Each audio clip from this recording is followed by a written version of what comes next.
can't do this, Marcus. They're everywhere. Hey, look at me. We knew the risks. We just need to get to the drop point. Emma, it wasn't an accident. They found him. The phone rang at 2:47 a.m., 3 weeks after I buried my husband. I stared at the screen, his name glowing in the darkness like a ghost refusing to leave. My hand trembled as I reached for it, every logical part of my brain screaming that this was impossible, that dead men don't make phone calls, that grief does terrible things to the mind. But when I pressed the phone to my ear and heard his voice, soft, familiar, achingly real, I realized that everything I thought I knew about love, loyalty, and the man I'd married was about to crumble into dust. "Emma," he whispered, "I'm so sorry, but you need to listen very carefully. They're coming for you." The rain had been relentless that day, as if the sky itself was mourning Marcus Reed. I stood beneath a black umbrella that did little to shield me from the cold October drizzle, watching as they lowered the casket into the ground. The mahogany gleamed wetly under the gray sky, and I remembered how Marcus had once joked about wanting to be cremated and scattered somewhere warm, maybe the Amalfi Coast, where we'd spent our honeymoon 7 years ago. But his mother had insisted on a traditional burial. Margaret Reed always got what she wanted. She stood across from me now, draped in expensive black wool, her face a mask of composed grief that looked almost practiced. Next to her, Marcus's younger brother Daniel kept checking his phone, his jaw tight. I'd always thought Daniel looked like a knockoff version of Marcus, same dark hair, same broad shoulders, but missing that spark of warmth that had made Marcus so magnetic. "He was too young," someone murmured behind me, probably Carol from Marcus's office. She'd sent an enormous flower arrangement, white lilies that smelled sickeningly sweet. 34 is no age to have a heart attack. A heart attack, that's what the doctors had said. Sudden cardiac arrest while he was on a business trip to Portland. By the time the hotel staff found him, it was too late. His colleague Jennifer had been the one to call me, her voice shaking as she delivered the news that split my world in half. I'd collapsed right there in our kitchen, the phone clattering to the tile floor, the lasagna I'd been making for his return burning forgotten in the oven. That was 3 weeks ago. 3 weeks of numbness punctuated by waves of grief so intense I sometimes forgot how to breathe. 3 weeks of people telling me how sorry they were, how Marcus was in a better place, how time would heal. They were all lies we told ourselves to make death seem bearable. The service ended. People began to disperse, offering me final condolences that blurred together into meaningless noise. Margaret approached, her perfume cutting through the smell of wet earth. "Emma, dear," her hand was cold when she touched my arm. "You look exhausted. Have you been sleeping?" "Not really," I admitted. Sleep had become a foreign concept. Every time I closed my eyes, I saw Marcus, not as he'd been in that hospital morgue, pale and still, but as he'd looked our last morning together. Grinning at me over his coffee, complaining about the early flight, promising he'd be home by Friday with something special for me. He never made it to Friday. "You should come stay with us for a while," Margaret suggested, though her tone made it sound more like an order than an invitation. "That house must feel terribly empty." It did. The silence in our 2-bedroom bungalow had become a living thing, pressing against my ears until I wanted to scream. But the thought of staying in Margaret's pristine mansion, surrounded by Marcus's childhood photos and her suffocating concern, felt worse. "I'll be fine," I said. "I need to sort through his things." Something flickered across her face. Was it concern? Suspicion? Before I could analyze it, she'd smoothed her expression back into sympathetic understanding. "Of course, but call if you need anything." She hesitated, then added, "Marcus would want you taken care of." As if she knew what Marcus would have wanted. As if any of us really knew him at all. Daniel caught up with me as I was walking to my car. "Emma, wait." I turned, wrapping my coat tighter against the wind. Up close, I could see the dark circles under his eyes, the tension in his shoulders. Grief looked different on everyone. On me, it was hollow eyes and unwashed hair. On Daniel, it was a coiled restlessness, like he was barely holding himself together. I wanted to give you this. He held out a small envelope. I found it in Marcus's desk at his apartment. His apartment, I frowned. You mean his office? No, his. You didn't know. Daniel's expression shifted to confusion, then something that might have been pity. Marcus had an apartment in the Pearl District. He'd been renting it for the past 8 months. The world tilted slightly. That's impossible. Marcus was home every night. We had dinner together, we watched TV, I trailed off, my mind racing back. Over the past year, the late nights at the office, the business trips that had become more frequent, the way he'd started keeping his phone face down on the table. Maybe it was just for work, Daniel offered weakly. You know how demanding his job was. But we both knew that was bullshit. You don't rent a secret apartment in one of Portland's trendiest neighborhoods for work. My hands shook as I took the envelope. It was sealed, my name written across the front in Marcus's distinctive scrawl. When did you find this? Yesterday, I was clearing out his desk and... Daniel shrugged helplessly. I probably should have given it to you sooner, but with the funeral and everything. It's fine. It wasn't fine. Nothing was fine. Thank you. I drove home in a daze, the envelope burning like a live coal on the passenger seat. Every red light felt like an eternity. Every familiar street corner seemed wrong somehow, as if I'd been driving through a movie set my whole life, never realizing the buildings were just facades. A secret apartment, 8 months. What else had Marcus been hiding? Our house, my house, I had to start thinking of it that way, sat at the end of a quiet cul-de-sac lined with maple trees. We'd bought it 5 years ago, stretched our budget to the breaking point because Marcus loved the exposed brick in the living room, and I'd fallen for the bay window in what would have been the nursery. We'd never gotten around to filling that nursery. There was always next year, we'd said, always more time. I sat in the car for a long moment, staring at the dark windows. Then I tore open the envelope. The letter was short, just a few lines in Marcus's handwriting. Emma, if you're reading this, something has gone wrong. I need you to trust me, even though I know I don't deserve it. Inside my desk drawer at home, the locked one, key taped under the bottom, there's a flash drive. Don't open it at home. Go somewhere public, somewhere with people. And whatever you do, don't tell anyone about it. Not Daniel, not my mother, not the police. I love you. I'm sorry. M. I read it 3 times, trying to extract meaning from the spaces between words. The tone was wrong apologetic but urgent, intimate but distant. This wasn't a love letter. It was a warning.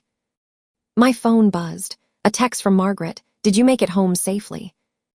I typed back a quick yes, then stared at the glowing screen. Marcus's contact photo smiled up at me from my favorites. A candid shot from last summer's camping trip, his hair messy, his eyes crinkled with laughter. Dead people don't send texts or make calls. Dead people don't have secret apartments and mysterious flash drives. But the Marcus I thought I knew didn't do those things either. I waited until nightfall before driving to the Pearl District. I told myself it was because I needed time to process, to think clearly, but the truth was simpler.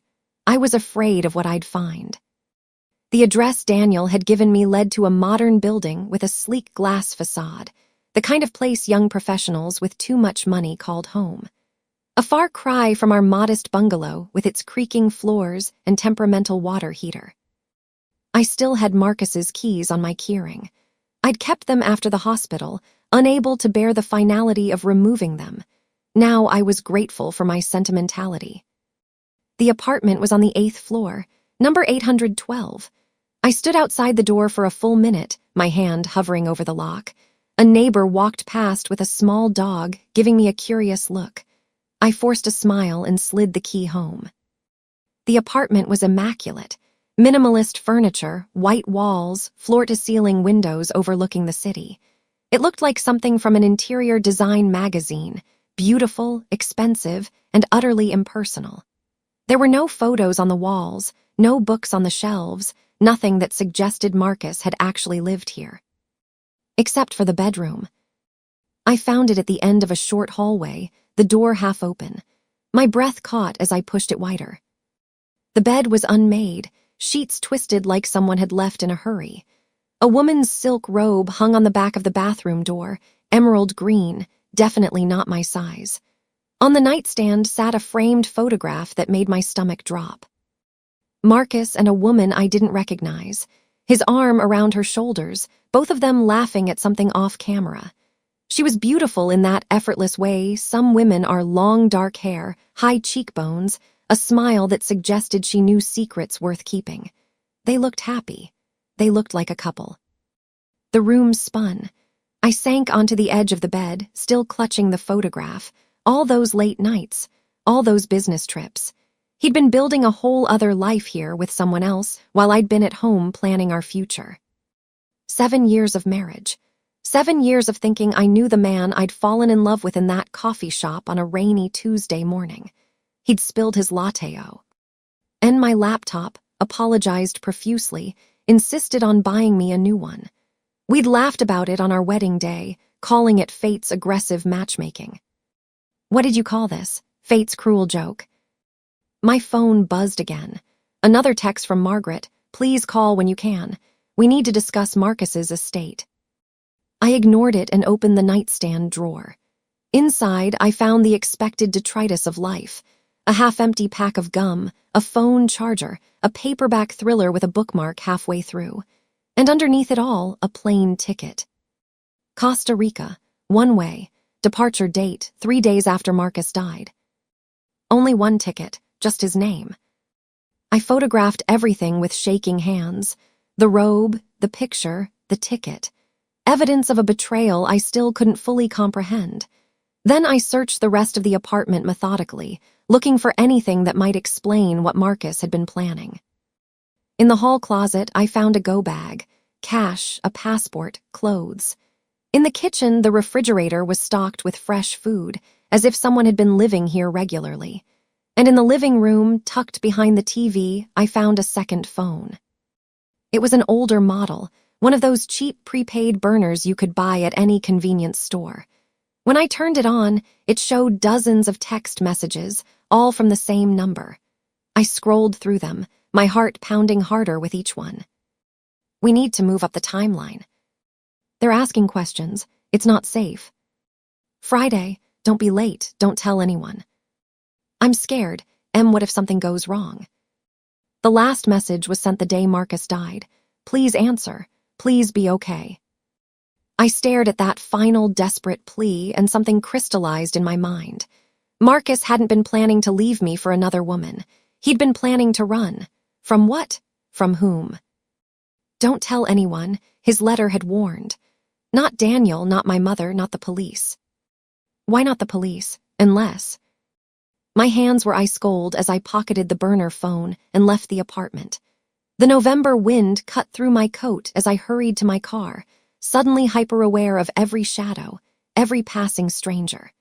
If Marcus had been running from something dangerous enough to make him buy a one-way ticket to Costa Rica, if he'd been scared enough to write that warning, then maybe his heart attack hadn't been natural at all. I drove to a 24-hour coffee shop on the other side of town, somewhere I'd never been before, somewhere no one would recognize me. Marcus's warning echoed in my head, somewhere public, somewhere with people. The cafe was half empty at this hour, just a few students hunched over laptops and a tired-looking woman nursing a cup of tea in the corner. I ordered a black coffee I had no intention of drinking and claimed a table near the window where I could watch the street. The flash drive had been exactly where Marcus said it would be, taped inside his locked desk drawer. It was unmarked, small and black, holding secrets that suddenly terrified me. I plugged it into my laptop with trembling fingers. There were 5 files. The first 4 were labeled with dates spanning the past year. The 5th was simply titled, If Something Happens. I opened that one first. Marcus's face filled the screen, and I had to press my hand against my mouth to keep from making a sound. This had been recorded recently, maybe a week before he died, judging by the dark circles under his eyes and the way his hair needed cutting. He was sitting in what looked like the apartment, the white walls and sparse furniture visible behind him. "Emma," his voice was rough, exhausted. "If you're watching this, then I'm either dead or disappeared, and I'm so sorry. You deserved better than this, better than me." He rubbed his face, and I could see his hands shaking. "I need to explain everything, but I don't know how much time I have. 6 months ago, I discovered something at work, something that should have stayed buried. I was doing an audit for one of our clients, Meridian Solutions, just routine financial analysis. But the numbers didn't add up. Money was moving through shell companies, vanishing into offshore accounts. Millions of dollars." My coffee had gone cold. On screen, Marcus leaned forward, his expression intense. "I thought it was just corporate fraud at first. I was going to report it. But then I started digging deeper, and I realized Meridian was laundering money for people who... Emma, these aren't businessmen. They're criminals, dangerous ones. Drug cartels, weapons dealers, people who don't leave witnesses." He paused, and I could see the fear in his eyes, fear I'd never seen in all our years together. Marcus had always been so confident, so assured. Seeing him like this was like watching a stranger. "I made copies of everything. All the financial records, the shell companies, the real names behind them. I was going to take it to the FBI, I swear. But then they found out. Someone at my firm must have been on their payroll, because suddenly I was being followed. My phone was tapped. They made it clear what would happen if I talked." He looked directly at the camera, and it felt like he was looking at me across the void between life and death. So I played along. I pretended everything was fine. I opened that apartment so I'd have a safe place to work, somewhere they weren't watching. I made contingency plans, the passport, the money, the ticket, and I met Alexis. The woman from the photograph. Her name was Alexis. "She's FBI, Emma. Deep cover working to take down Meridian's operation from the inside. We were supposed to coordinate. I'd provide the financial evidence, she'd provide the connections. But someone leaked information about her investigation. She thinks there's a mole in her unit. She doesn't know who to trust anymore." Marcus's expression hardened. "The other files on this drive contain everything I found. Bank records, names, transactions, enough to bring down the entire operation. Alexis and I were going to turn it over together, but now..." He shook his head. "If you're seeing this, it means they got to me, or maybe to both of us." The video ended abruptly, frozen on Marcus's face, and I sat in stunned silence, trying to process what I just learned. Not an affair. Not a double life built on lies and betrayal. Marcus had been trying to protect me. He'd pushed me away to keep me safe. And I'd spent 3 weeks hating him for it. I opened the other files with shaking hands. Spreadsheets filled with numbers and company names. Wire transfer records. Photographs of men in expensive suits meeting in dimly lit restaurants. A organizational chart connecting Meridian Solutions to 24 shell companies, with names I recognized from news reports about organized crime. This was explosive. This was evidence that could topple empires and send powerful people to prison for life. This was a death sentence. My phone rang, and I nearly jumped out of my skin. Daniel's name flashed across the screen. I let it go to voicemail, my mind racing. "Don't tell anyone," Marcus had said. Not Daniel, not my mother, not the police. Had he suspected his own family, or was he just being cautious? The voicemail notification appeared. Against my better judgment, I listened. "Emma, it's Daniel. Listen, I need to talk to you about something. It's about Marcus. About what he was really doing before he died. I know this sounds crazy, but I think... Call me back, please, it's important." I deleted the message and turned off my phone. Then I copied all the files from the flash drive to an encrypted cloud storage account, erased the drive itself, and broke it in half in the coffee shop bathroom. If someone came looking for Marcus's evidence, they'd find nothing. Outside, the first hints of dawn were painting the sky gray. I'd been in the cafe for hours, but it felt like minutes. I needed to think. I needed a plan. I needed to find Alexis. The burner phone rang at 2:47 a.m. on a Wednesday morning, exactly 3 weeks and 2 days after I'd buried my husband. I'd been lying in bed, staring at the ceiling, running through everything I knew and trying to make sense of it all. I'd spent the past 2 days searching for Alexis, checking social media, public records, anything I could find. But she'd been a ghost. If she was really FBI deep cover, she wouldn't exactly have a LinkedIn profile. When the phone's shrill ring cut through the silence, I grabbed it on instinct, forgetting for a moment that it wasn't mine. The screen showed unknown caller, and my finger hovered over the answer button. This was Marcus's burner, the one he'd used to communicate with Alexis, if someone was calling it now. "Hello," my voice came out as a whisper. Silence, then so faint I almost missed it, breathing. "Who is this?" I demanded, sitting up. "Emma." The voice was male, soft, achingly familiar. "I'm so sorry, but you need to listen very carefully. They're coming for you." The phone slipped from my numb fingers, bouncing once on the comforter. It was impossible. It was insane. That voice, that was Marcus's voice. The same slight rasp when he was tired, the same careful pronunciation of my name. I snatched up the phone again. "This isn't funny, whoever you are." "Emma, please." The voice, Marcus's voice, was urgent now. "I know how this sounds, but you need to get out of the house. Right now. They traced the apartment. They know you found the files." "You're dead," I said flatly. "I watched them lower your casket into the ground. I identified your body in the hospital morgue. You're dead, and this is some sick." "The scar on your left shoulder blade," the voice interrupted.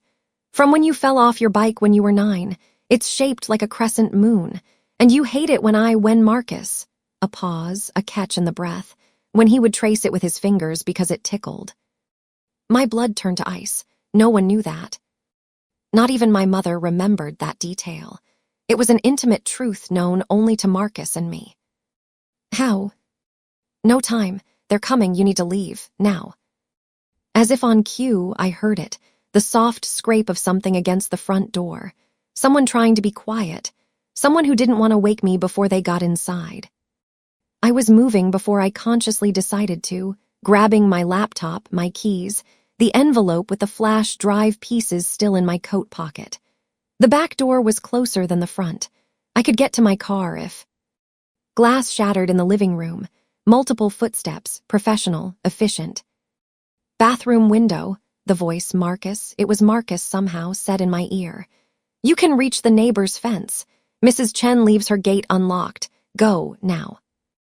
I didn't question how he knew about Mrs. Chen's gate. I ran to the bathroom, shoved the window open, and squeezed through with a grace born of pure terror. Behind me, I heard them in the house, opening doors, searching. The fence was old wood, easy to climb even in my pajamas and bare feet. I dropped into Mrs. Chen's yard just as I heard them crash into the bathroom. A dog barked somewhere. Mr. Patterson's Rottweiler 3 houses down. Good. Let the whole neighborhood wake up. My car was in the driveway, blocked by their vehicle, a black SUV with tinted windows. But my neighbor across the street, Jim, always left his old pickup unlocked with the keys in the visor. He'd been meaning to fix that habit for years. Tonight, I blessed his carelessness. I ran across the street, keeping low, and yanked open the truck door.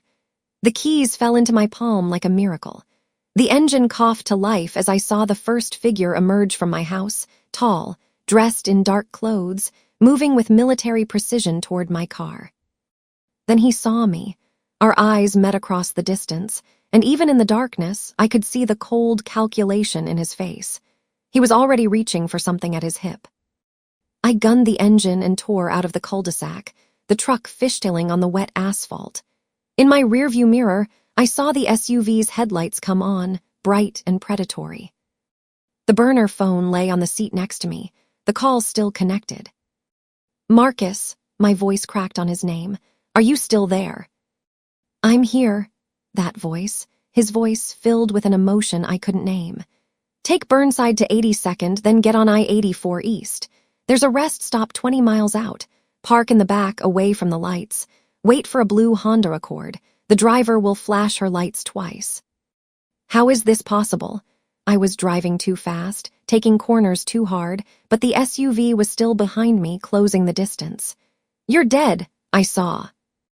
"I know what you saw." A pause. Emma, I need you to trust me one more time. I know I don't deserve it, but just tell me if you're alive. My hands were white-knuckled on the steering wheel. Just tell me that much. The silence stretched so long I thought he'd hung up. Then, it's complicated, but yes, in a way, I'm alive. In a way, what the hell did that mean? I took the turn onto Burnside too fast, the truck's tires squealing. The SUV followed, still maintaining distance but definitely pursuing. Red lights blurred past. A late-night bus swerved to avoid me. I didn't care. I couldn't think about anything except the impossible fact that my dead husband was somehow on the phone, guiding me through a car chase like something out of a movie. Why didn't you tell me? The question came out as half accusation, half sob. About Meridian, about Alexis, about all of it. I was your wife, Marcus. You should have. I was trying to protect you, he said, and the anguish in his voice was real, raw, devastating. If they knew you knew anything, you'd be a target. I thought if I could just get the evidence to the right people, if I could disappear long enough for them to make arrests. You were supposed to be safe. You were supposed to move on, grieve, find someone better who wouldn't put you in danger.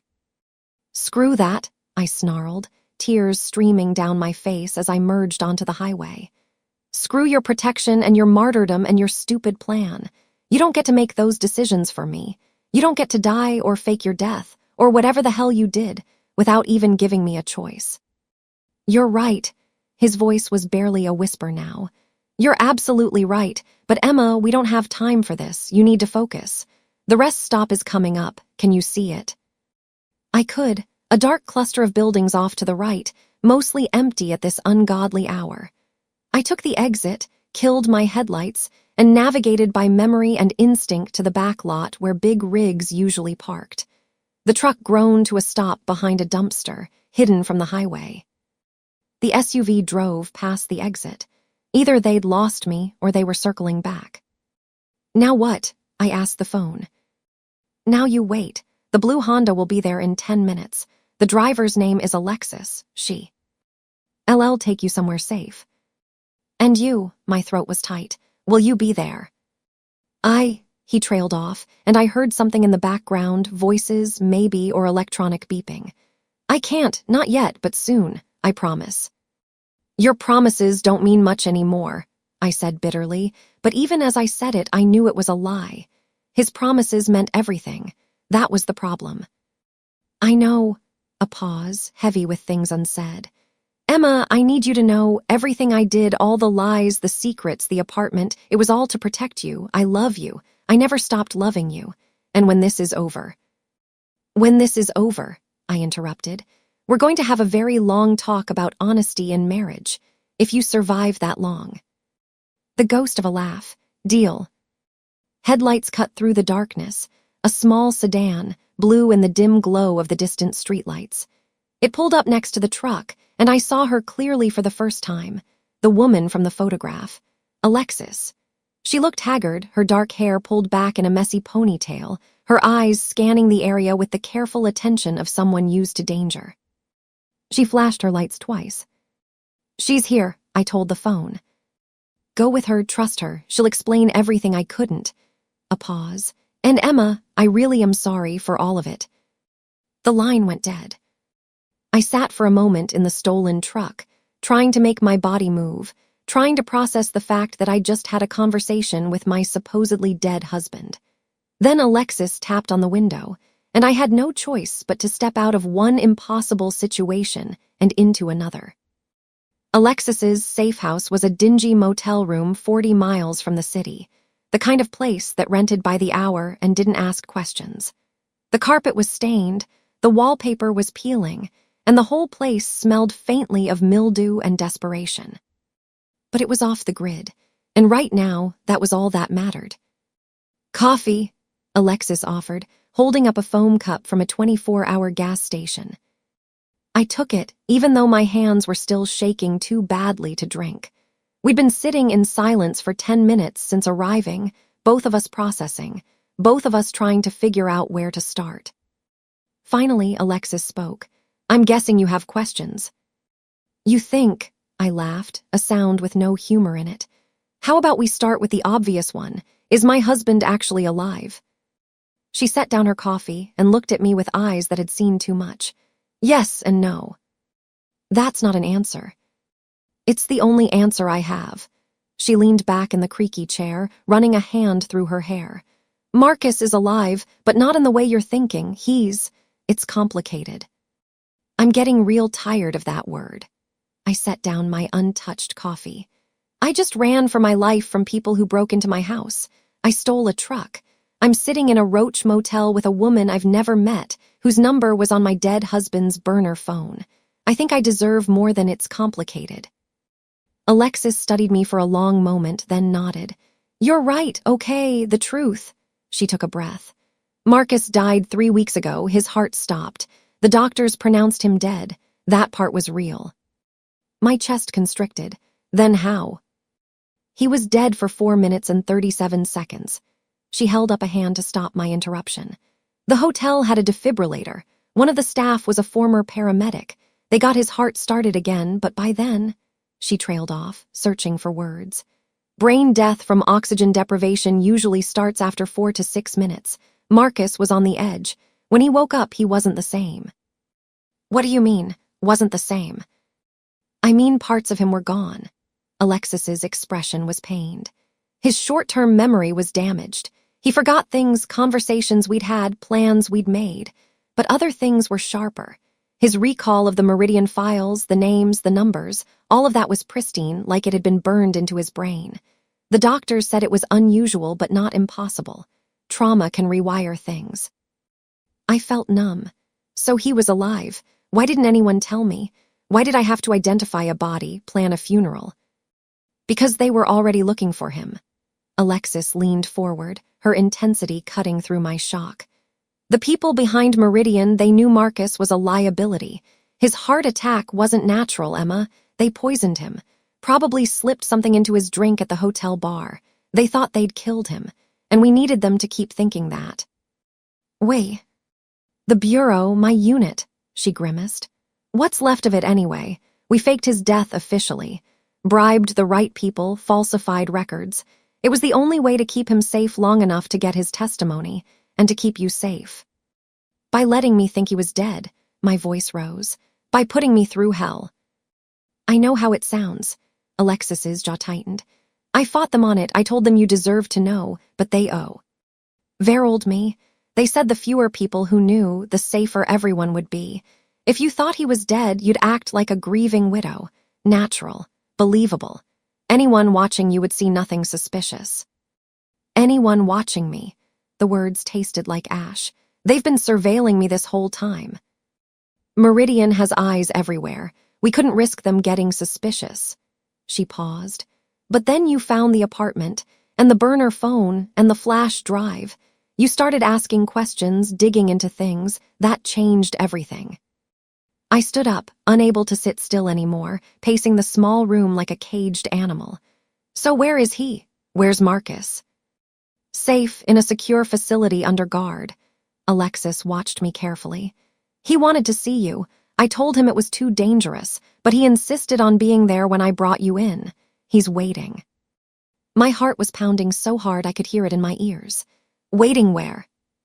FBI field office, downtown. We're going first thing in the morning when there are more people around, more witnesses, safer that way. She checked her watch. It's almost 4 a.m. Try to get some sleep. We leave at 7. Sleep, as if that was possible. As if I could close my eyes knowing that Marcus was alive, damaged, hidden away in some FBI bunker while I'd been drowning in grief. But I lay down anyway, on the lumpy motel bed, still wearing my pajamas and borrowed jacket. Alexis took the chair by the door, her hand resting on something in her jacket pocket that I suspected was a gun. I didn't sleep. I just stared at the water-stained ceiling, replaying every moment of the past 3 weeks, seeing it all through this new lens. The funeral where I'd cried over an empty casket. The nights I'd screamed into my pillow, cursing Marcus for leaving me. The moment I'd almost flushed my wedding ring down the toilet because I couldn't stand to look at it anymore. All of it based on a lie, a necessary lie maybe, a well-intentioned lie, but a lie nonetheless. And Marcus had let me suffer through it because he thought it would keep me safe. I didn't know if I wanted to kiss him or kill him when I saw him again. Maybe both. The FBI field office was housed in a nondescript gray building downtown, the kind of place you'd walk past 100 times without noticing. Alexis led me through a side entrance, past security checkpoints, and down fluorescent-lit hallways that all looked the same. My heart was in my throat. After everything, the funeral, the apartment, the late-night escape, I was about to see Marcus. Alive, real, but also changed in ways I couldn't fully understand. Alexis stopped outside a plain door marked only with a number. "He's in here. Take all the time you need." She paused, her hand on the knob. "Emma, just remember he's been through a lot. Be patient." Then she opened the door and stepped aside. The room was small, furnished with just a table and 2 chairs. Marcus sat in one of them, his back to me, looking out a narrow window at the gray morning sky. He was thinner than I remembered, his shoulders hunched in a way that suggested exhaustion or pain or both. Marcus, his name came out strangled. He turned slowly, and when I saw his face, I had to grip the doorframe to keep from falling. It was him, unmistakably him. The same dark eyes, the same small scar on his chin from a skiing accident years ago, the same mouth that used to smile so easily. But there was something different too, a wariness in his expression, a distance in his eyes, like he was looking at me from very far away. "Emma," he stood up, awkward, uncertain. "You came." "Did you think I wouldn't?" I stepped into the room, and Alexis quietly closed the door behind me, leaving us alone. "Did you think I'd just move on, forget about you?" "I hoped you would." His voice was rough. "Eventually, after enough time, you deserve to be free of all this." "Stop telling me what I deserve." I was crying now, hot, angry tears that I couldn't control. "You don't get to decide that. You don't get to die or fake your death, or whatever happened, without even asking me what I wanted." "I know." He took a step toward me, then stopped, unsure. "I know I messed up. I was scared, Emma, for you, for me, for everything. And when they said the only way to keep you safe was to make you think I was gone." He broke off, swallowing hard. "I thought it was the right choice. I thought I was protecting you." "By breaking my heart." "Yes." The word was barely a whisper. "If it meant you lived, then yes. I'd break your heart 1,000 times." I closed the distance between us in 3 strides and slapped him. Hard. The crack of palm on cheek echoed in the small room. Marcus didn't flinch. He just stood there taking it, his eyes never leaving mine. "You bastard," I said, my voice shaking. "You complete, utter bastard. Do you have any idea what these past 3 weeks have been like? I've been drowning, Mark. Every day I woke up and had to remember all over again that you were gone. I had to listen to people tell me how sorry they were, how you were in a better place, how I'd heal eventually. And the whole time you were alive. You were alive, and you let me suffer." "I'm sorry," his face crumpled. "God, Emma, I'm so sorry, if I could take it back." "But you can't." I was sobbing now, ugly, desperate sobs that shook my whole body. "You can't undo any of it, and I don't know how to forgive you for this. I don't know if I can." "I know." He reached for me tentatively, and when I didn't pull away, he wrapped his arms around me. I collapsed against him, feeling the solid reality of his body, the familiar warmth of him, the steady beat of his heart against my ear. He was alive, damaged, changed, but alive. We stood like that for a long time, both of us crying, both of us holding on like we might disappear if we let go. Eventually, the tears slowed, and we sank into the chairs, still gripping each other's hands across the table. "Alexis told me what happened," I said finally. "About the poison, the defibrillator, the memory loss. Is it permanent?" "They don't know." Marcus stared at our intertwined fingers. "Some things are getting better. I can remember more of each day now, but there are still gaps, entire conversations I don't recall having. Alexis says I asked her the same question 5 times yesterday before it stuck. And the Meridian files, your testimony. That's the weird part. All of that is crystal clear. Every account number, every name, every transaction. It's like my brain decided what was important to keep." He looked up at me. "I can still testify. Give them everything they need to bring down the whole operation. That's why they've been keeping me here. They're preparing for grand jury hearings. And after, I hardly dared to ask, what happens after you testify? Witness protection, probably. New identity, new location, new life. He squeezed my hand. I'll disappear for real this time. It's the only way to stay safe from the people I'm testifying against. My stomach dropped. You mean we'll disappear? I'm coming with you. His expression turned pained. Emma, I can't ask you to do that. Give up your whole life, your family, your career. You're not asking, I'm telling you. I leaned forward, my voice fierce. I've already lost you once. I'm not doing it again. Wherever you go, I go. That's not negotiable. It won't be easy. We can't contact anyone from our old lives. No goodbyes, no explanations. We'd just vanish. I know. You'd have to leave everything behind. Your mother, your friends. I know, I repeated. Marcus, I know what I'm signing up for, and I'm doing it anyway. So stop trying to protect me from my own choices. He stared at me for a long moment, and I saw so many emotions flicker across his face. Love, guilt, hope, fear. Then he nodded. Okay, together then. Together. There was a knock at the door. Alexis poked her head in. Sorry to interrupt, but we have a situation. Emma, there's someone here asking for you. Says it's urgent. Who? Your brother-in-law, Daniel. Daniel looked terrible. His usually neat hair was disheveled, his eyes bloodshot, his clothes rumpled like he'd slept in them. He paced the lobby of the FBI office like a caged animal, and when he saw me, relief flooded his face. Emma, thank God, I've been looking everywhere for you. He grabbed my shoulders, his grip too tight. Are you okay? When I saw your house, the broken glass, the signs of a struggle, I thought. I'm fine. I gently extracted myself from his grasp. What are you doing here? I could ask you the same thing. His eyes darted around the lobby, taking in the armed guards, the security checkpoints. This is an FBI office. Why are you at an FBI office? Before I could answer, Alexis appeared at my elbow. Mr. Reed, I'm Special Agent Reyes. I need to ask you some questions. Daniel's expression shifted from concern to confusion to something harder to read. Questions about what? About your brother, about Meridian Solutions, about what you know. Alexis's tone was professional, but I caught the undercurrent of suspicion. Why don't we talk somewhere private? I don't understand. Daniel looked at me. Emma, what's going on? But I was watching his face, really looking at him for the first time since the funeral. The dark circles under his eyes, the tension in his jaw, the way his hands trembled slightly before he shoved them in his pockets.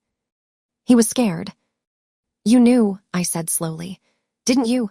You knew about Meridian, about what Marcus found. I don't know what you're talking about, but his voice lacked conviction. Your brother rented a secret apartment for 8 months, Daniel.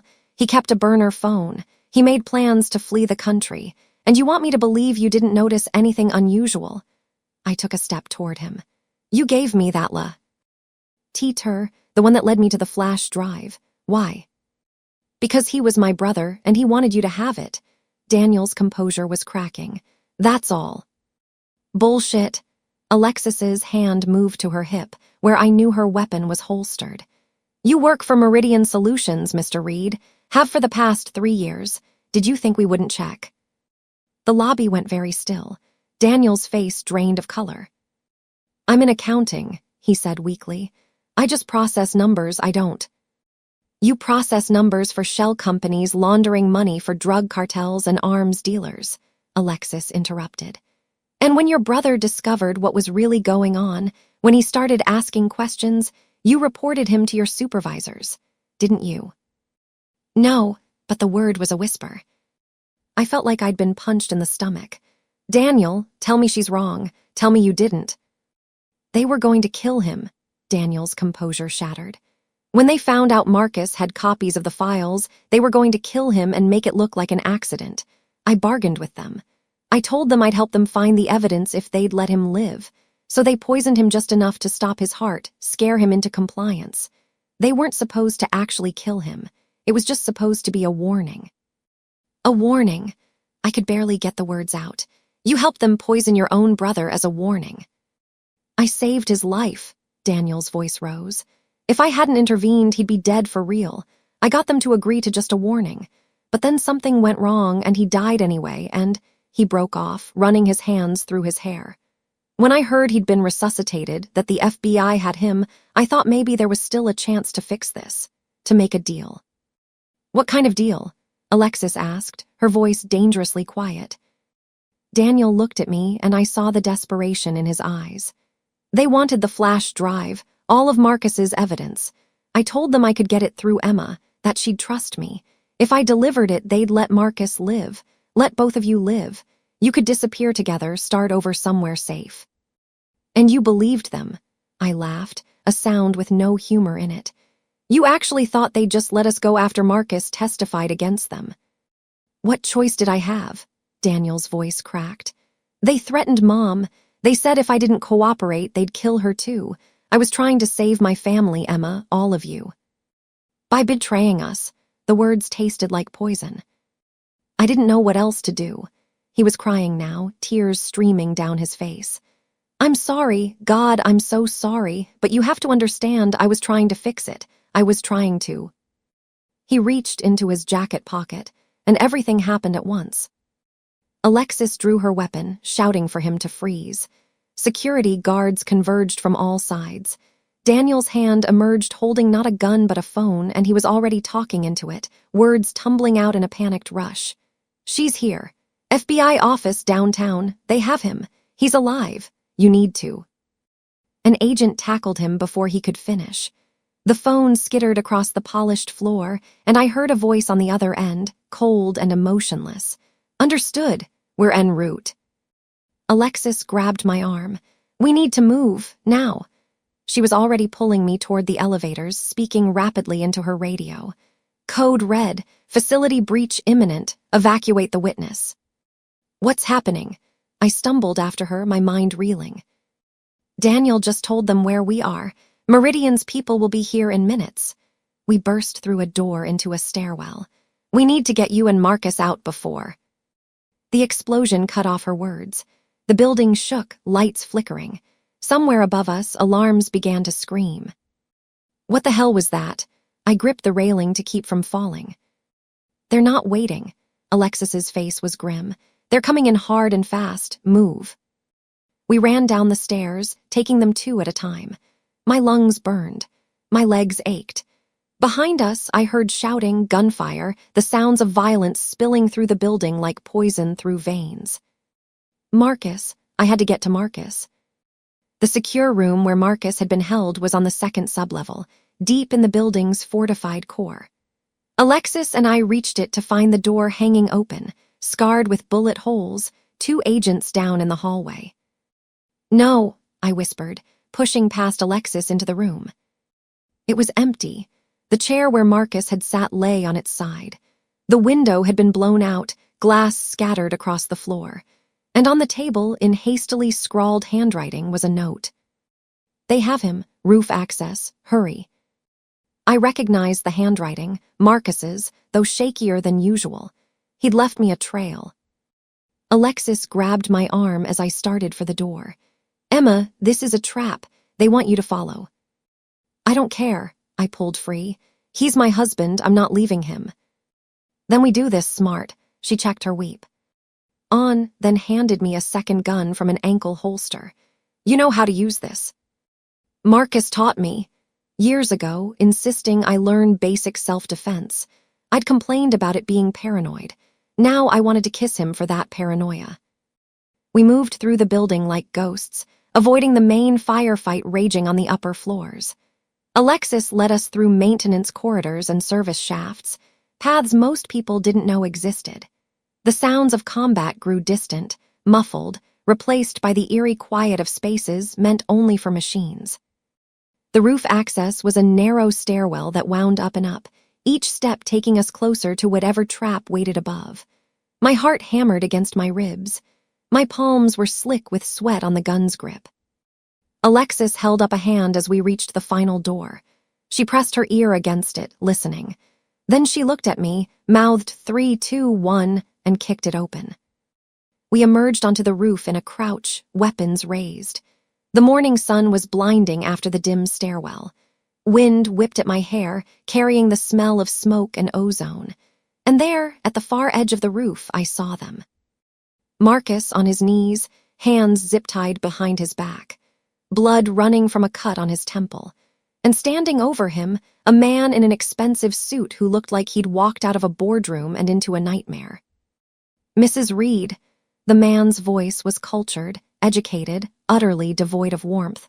So glad you could join us. I was beginning to think you didn't care about your husband. Let him go. I kept my gun trained on his center mass, just like Marcus had taught me. This is over. The FBI has all the evidence. You've already lost.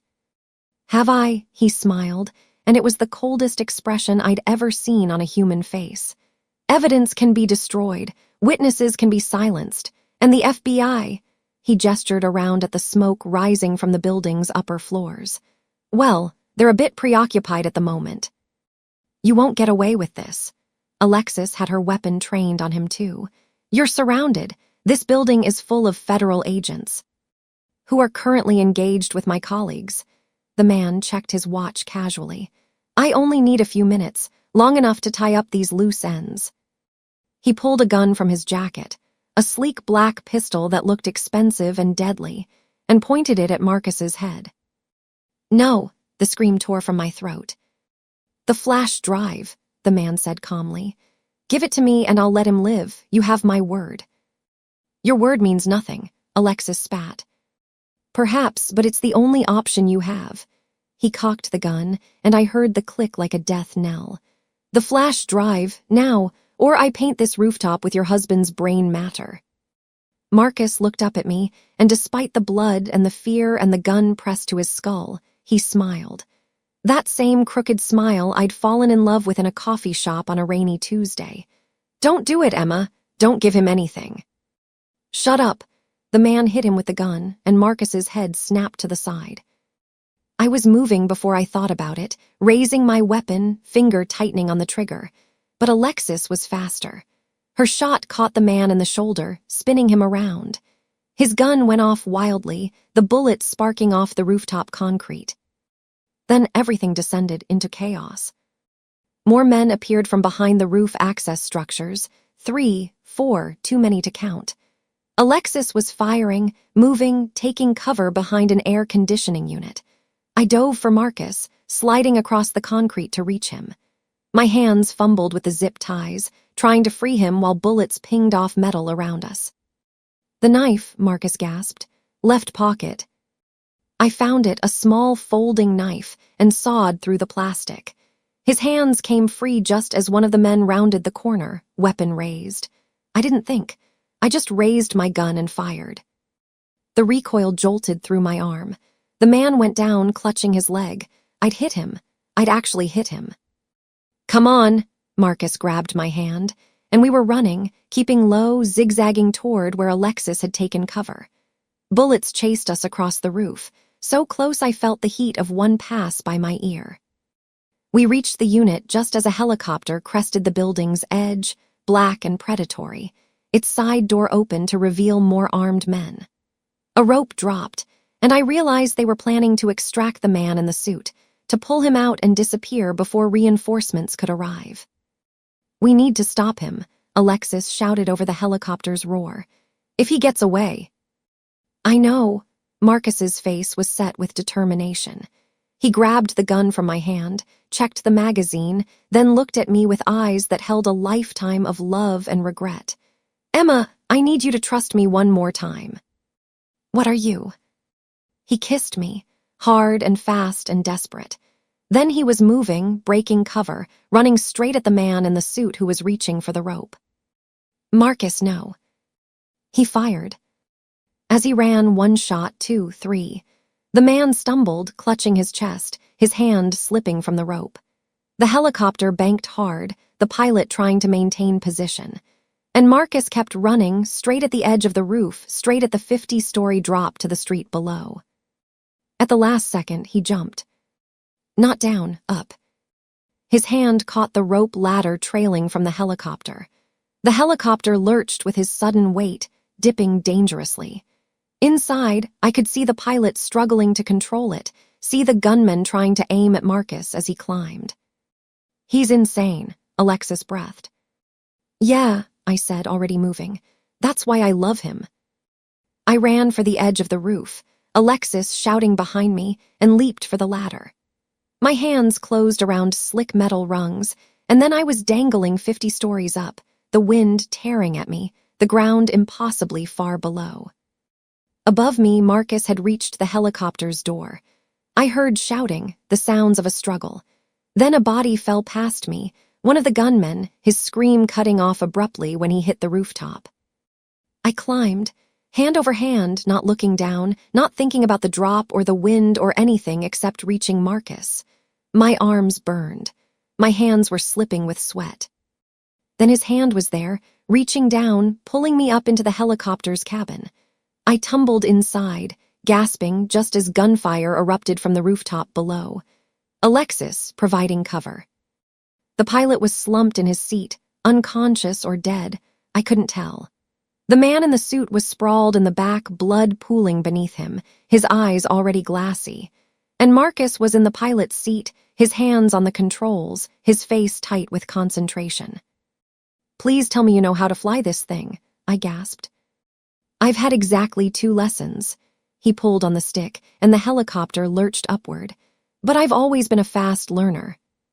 We climbed into the gray Portland sky, leaving the FBI building and its rooftop firefight behind. Below, I could see emergency vehicles converging, tiny as toys. Behind us, smoke rose in dark columns. "Where are we going?" I asked. "Away." Marcus's hands were steady on the controls now, gaining confidence. "Far away. We'll set down somewhere outside the city, ditch the helicopter, disappear into the crowd. Alexis can handle the cleanup. She's good at that. And then we run." He glanced at me, and I saw everything in that look, love and fear and hope and determination. "Together, like you said, new names, new lives, new everything, you and me against the world." "You and me against the world," I echoed. The helicopter banked east, toward the mountains, toward the horizon, toward whatever future we could carve out of the ruins of our old lives. It wasn't the ending I'd imagined when I'd married Marcus 7 years ago. It wasn't the safe, comfortable, predictable life we'd been building. But it was ours, and we were alive and together. For now, that was enough. Part 9, 3 months later.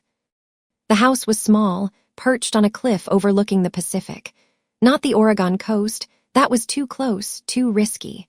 This was farther south, where the weather was warmer and the locals minded their own business. We'd become Michael and Elizabeth Harper, a couple from Seattle looking for a quiet place to retire early after selling a tech startup. The story was believable because Marcus had seeded it with just enough truth. He'd always been good at coding, and I'd done enough freelance web design that I could talk intelligently about user interfaces and market trends. No one questioned us. No one looked too closely. We were boring, forgettable, exactly what we needed to be. Most days I walked the beach at sunrise, collecting shells and watching the waves. Marcus would join me when his headaches weren't too bad, a lingering effect of the brain damage, the doctors said. Some days were good. Some days he forgot my name for hours at a time, panic flooding his eyes until the memories clicked back into place. We managed. Alexis called once a month on a secure line, updating us on the case. The evidence from the flash drive had been devastating. Indictments had rained down on Meridian Solutions like a biblical plague. The man in the suit, whose real name turned out to be Richard Vance, senior partner at the firm, had died on that helicopter before we'd even landed. The others were facing life sentences. Daniel had cut a deal. Witness protection in exchange for his testimony. I'd never see him again. I'd never see Margaret again either. Never see my mother, my friends, the life I'd built over 34 years. The price of survival was isolation. But I had Marcus, broken, changed, but alive. "Coffee!" He appeared on the deck behind me, holding 2 steaming mugs, his hair still messy from sleep. "You remembered how I take it. 1 sugar, splash of cream." "Good day today." He settled into the chair next to mine, and we watched the sunrise paint the sky in shades of gold and rose. I've been thinking. Dangerous. He smiled. I want to write it down, everything that happened. Not to publish, God no, but just to have a record, in case the bad days get worse, in case I forget more than just your name someday. My throat tightened. You won't. You don't know that. He turned to look at me, and I saw the fear beneath the calm. The doctors said the damage could progress, that I might lose more over time. But if I write it down now, while I still remember most of it, then even if I forget, you'll be able to remind me. You can tell me our story. Our story. I took his hand, intertwining our fingers. The one where you faked your death and I stole a truck and we flew away in a helicopter. That one. His grip tightened. I know it hasn't been easy. I know you gave up everything for this, for me. And I know I'm not. He broke off, swallowing hard. I'm not the man you married anymore. I forget things. I have nightmares. Some days I can't remember if the things in my head are real or dreams. You're exactly the man I married. I leaned over and kissed him softly. The one who jumped off a building for me. The one who's trying his hardest every single day. The one who still makes me coffee even when he forgets which mug is mine. He laughed, watery but genuine. I gave you the wrong mug. Completely wrong, but I love you anyway. We sat there as the sun climbed higher, warming the cold night away, and I thought about that phone call at 2:47 a.m. that had changed everything. Marcus's voice, impossible and real, warning me of danger. Giving me a chance to run, to fight, to choose my own path instead of accepting the one that had been decided for me. He'd died for me, come back for me, risked everything for me. And I'd done the same for him. Maybe that's what love really was. Not the easy days and the comfortable routines, but the willingness to burn your whole life down if it meant keeping each other safe. I'll help you write it, I said. The story, we'll do it together. Together, he echoed, and in that single word was every promise we'd made and broken and remade, every sacrifice and choice that had brought us to this quiet house on this lonely cliff, alive and free and together. My phone buzzed. A text from an unknown number, Alexis's latest burner. Package delivered. Check mailbox. Marcus and I exchanged glances. We'd been expecting this, the last piece of the puzzle, the thing that would let us truly disappear. In the mailbox at the end of our long driveway, I found a thick envelope. Inside, new passports, new social security cards, new birth certificates. Michael and Elizabeth Harper, fully documented, fully legal, fully untraceable. And underneath it all, a handwritten note from Alexis. You're free, all charges dropped, all records sealed. As far as the world knows, Marcus Reed died 3 months ago and Emma Reed died in a car accident 2 weeks later. You don't exist anymore. Stay safe. Stay hidden. And Emma, thank you for everything. I carried the envelope back to the house, to Marcus, and we spread the documents across the kitchen table like tarot cards revealing our future. These weren't just forgeries or temporary aliases. These were our new lives, officially sanctioned, completely real. We were free. Marcus pulled me into his arms, and I felt him shaking, with relief or grief or joy I couldn't tell. Maybe all three at once. We did it, he whispered into my hair. We actually did it, we're safe. We're safe, I agreed. But even as I said it, even as I held him and felt the steady beat of his heart against mine, I couldn't shake the tiny voice in the back of my mind. The one that remembered how many times we'd thought we were safe before. How many times we'd been wrong. I pushed the thought away. We deserved this. We'd earned this. Whatever came next, we'd face it together. Like we'd faced everything else. Together. Epilogue, the call. 6 months after we'd buried our old lives and became Michael and Elizabeth Harper, the phone rang at 2:47 a.m. Not the burner, not the secure line Alexis used. The regular house phone we'd installed for appearances, the one that never rang except for the occasional telemarketer. I woke to the sound, disoriented Marcus still asleep beside me. In the darkness, the phone's glow seemed too bright, too urgent. I reached for it automatically, still half asleep, not thinking about who could possibly be calling at this hour. Hello. Silence, then breathing soft, measured, familiar in a way that made my skin prickle. Emma Reed. The voice was male, cultured, empty of emotion. Or should I say Elizabeth Harper, such a pretty name, such a pretty house, such a pretty view of the ocean. I sat bolt upright, my hand flying to shake Marcus awake.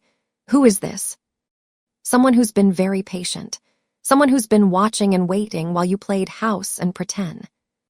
Dead your old life didn't exist. A pause. Did you really think it would be that easy? That you could testify against us, destroy our organization, and just disappear into the sunset? Vance is dead. My voice came out steady despite the terror flooding my veins. You're finished. There's nothing left. Oh, Emma.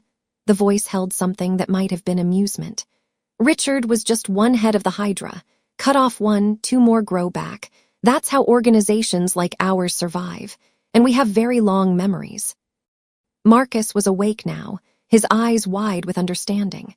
He reached for the burner phone on his nightstand, already dialing Alexis.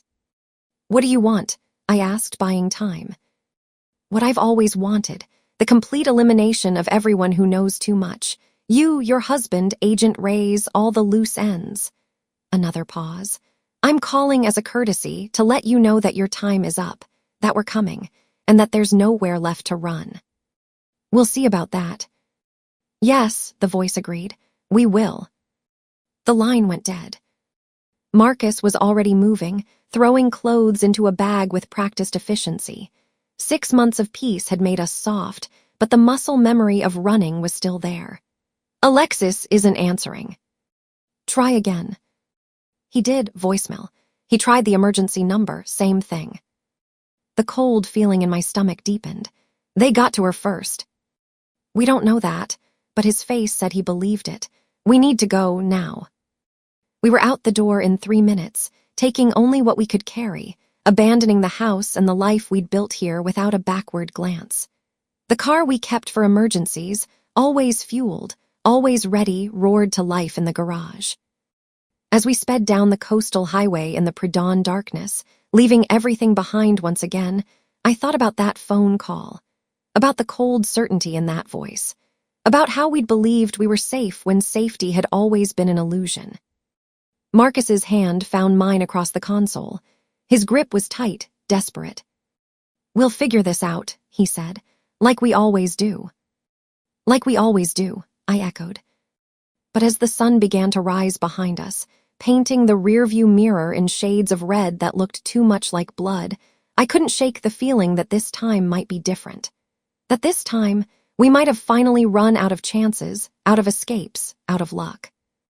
The phone in my pocket, the burner I'd grabbed on the way out, buzzed with a text from an unknown number. Run all you want, we'll find you, we always do. This ends where it began, Portland, 3 days, come alone or everyone you've ever cared about dies. Below it, an address, a warehouse district on the industrial waterfront. Marcus glanced at the screen, his jaw tightening. It's a trap. Obviously. So we're not going. I looked at him, at this man who died for me, come back for me, given up everything for me, at the scar on his temple from that rooftop fight, at the shadows in his eyes from memories he couldn't always hold on to. We're going, I said quietly, but not alone and not unprepared. Emma. They want to end this where it began? Fine, so do I squeezed his hand. But on our terms with our rules, and when it's over, win or lose, at least we'll be free, actually free, no more running, no more hiding, no more phone calls at 2:47 a.m. He studied me for a long moment, then nodded slowly. Together. Together, I agreed. And as we drove into the sunrise, toward whatever final confrontation awaited us in Portland, I realized something. I wasn't afraid anymore. Fear required uncertainty, and I was certain of only one thing. Marcus and I had survived the impossible. We'd beaten death, betrayal, and everything else the world had thrown at us. Whatever came next, we'd survive that too. Or we'd go down fighting. Either way, we'd do it together. And that made all the difference.